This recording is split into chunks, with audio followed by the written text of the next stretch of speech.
And the light has been switched on. All set. Attendant climbing up into the gates.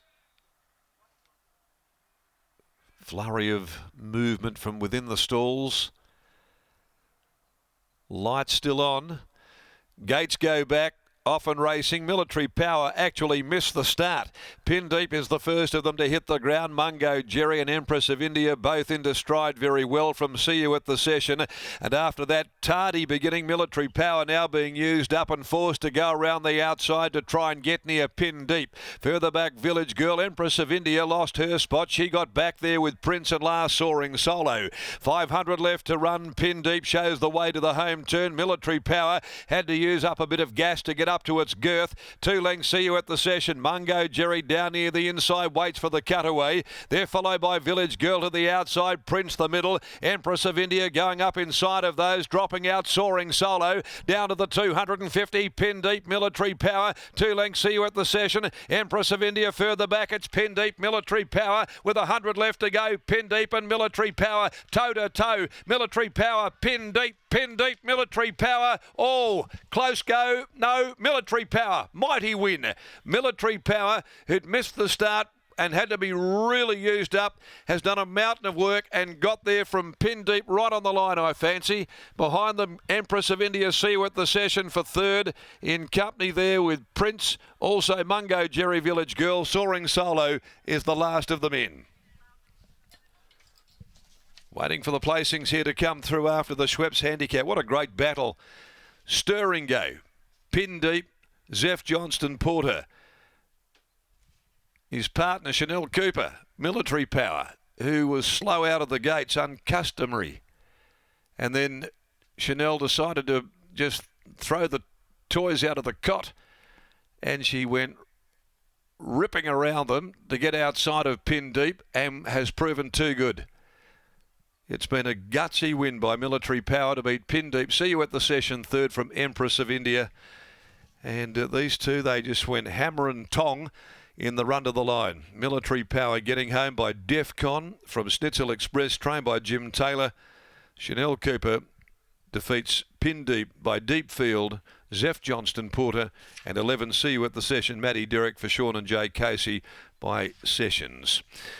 Okay, it was an interesting race to conclude this afternoon's action, a day where Lucy Fiore booted home 3 in the first half of the card, but certainly that was a very tough performance indeed by Military Power.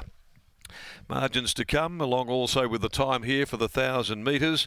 But Lockie Taylor will be waiting us down there with a broader smile than usual as Chanel prepares to come back aboard this winner after his gutsy performance to take out the last event of the day. 7 wins now from 33, and that might nearly be as good as it gets. He won by a long head, 1 length second and third in 60.94, home in 35.71, and a great effort, all things considered there, Lockie, by Military Power. Thanks, Darren. Really tough performance after missing the kick. As Dad joins me now, congratulations on the win. He's turned it up throughout his career, plenty of times. He's run 9 minor placings throughout his career as a 6-year-old, but today he was really, really tough. Yeah, well, he's obviously, he goes good on the wet track, and it was just unfortunate. He just reared up just before he jumped and sort of missed it a couple lengths, so he's done a very good job to get up and win. Coming into today, he had drawn barrier 12 of 12 and had drawn outside a stack of speed. Talk us through your confidence and how it changed throughout the afternoon with more and more scratchings. Yeah, well, as it ended up, 8 in the field, that was a big advantage, but probably 12 out of 12 you don't get in, but no, ideal when it come down to 8. He's one of the first ladies' horses that you've raced with a great bunch of stable clients, and they absolutely adore him. It's always a great thrill to see them on course. Yeah, well, he's been a cheap horse. He cost 25,000. He's won over 200 now, so he's been a great purchase. Your maths might need some work, but well done here. Thank you, Lockie.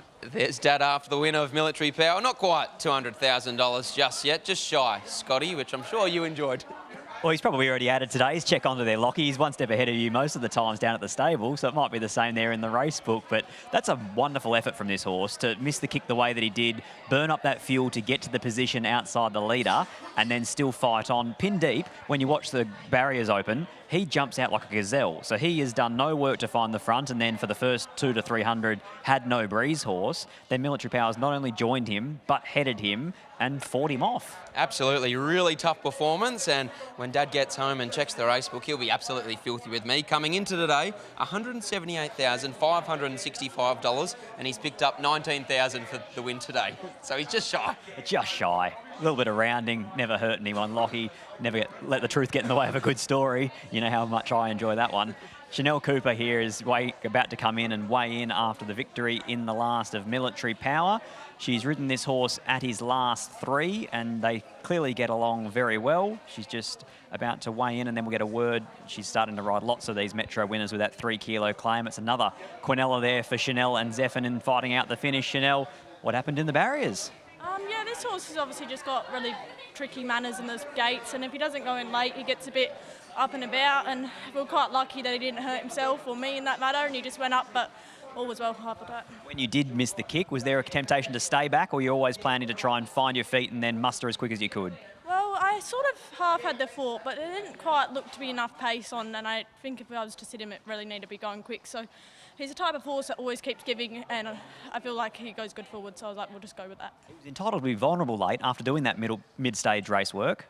Yeah, definitely. He's really tough. I thought we weren't going to get over pin deep for a minute there, just obviously because we had to do that bit extra work to cross everything, but he's tough as old nails, this one. Bragging rights on the way home, well done. Thank you. There's Chanel Cooper. She combines with Jim Taylor and Military Power to take out the last of the day and rounds out a terrific day of racing here at Belmont Park. Plenty of rain prior to the meeting, but thankfully everyone stayed dry here at Belmont Park. Highlights, Lucy Fury. She's once again back in wonderful form with a treble. Exactly right, and I think from her own perspective, the one that her dad owns in He's a Phoenix, on debut today at the 1200 metres, he'll be even better suited in 10 days' time in that 1400, and that will be a wonderful clash. Can't wait to see that one. All those horses going head-to-head. The undefeated Rockfest, Hazani, who's 2 from 2 in a row now, Psalmtime Lucky, who was huge in race 1, add in He's a Phoenix as well, and there'll be others around the traps. It's going to be a wonderful race, that. It is that time of year where we get to see the progressive 3-year-old step out, maybe have 1 or 2 runs, go out for a short break, and then tackle some of our features later on. Another win that caught the eye, Surfside Session, clearly still has plenty to learn, but a lightly raced 4-year-old trained by Colin Webster, ridden by Troy Turner. There looks like there's a level of upside amongst him. And something that'll get you really excited, Lockie. It's only 3 more sleeps until you can see Cosmic Crusader again. Yeah, exactly right. We're already looking forward to seeing Cosmic Crusader on Saturday afternoon.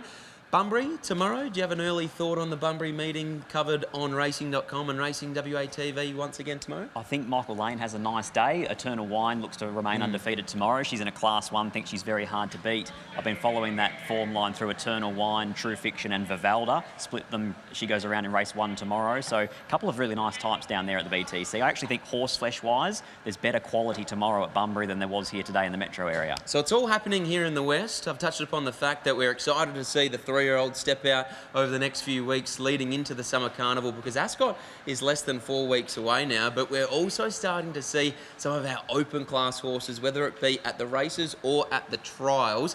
It's all starting to heat up, and you know it will really start to heat up when we see Joker's Grin back at the trials in a couple of weeks' time. Exactly right. That trial that's probably going to be at Lark Hill next week, that'll have horses like Magnificent Andy, like Bravo Centurion, like Hanchy. That's a really nice trial. And another one that I'll throw at you for tomorrow, on debut, Win Las Vegas from Grant Alana's yard, half brother to Opportunistic, and he ran second in the trial to He's a Phoenix, who won today. So definitely one to keep an eye on there. So there's so much to look forward to here in the West. We're absolutely loving covering all the racing live and free on Racing WA TV and racing.com. We'll be back on the airways tomorrow, and then be back on Saturday afternoon here at Belmont Park. But for now, it's good night from Belmont Park from Scotty and I.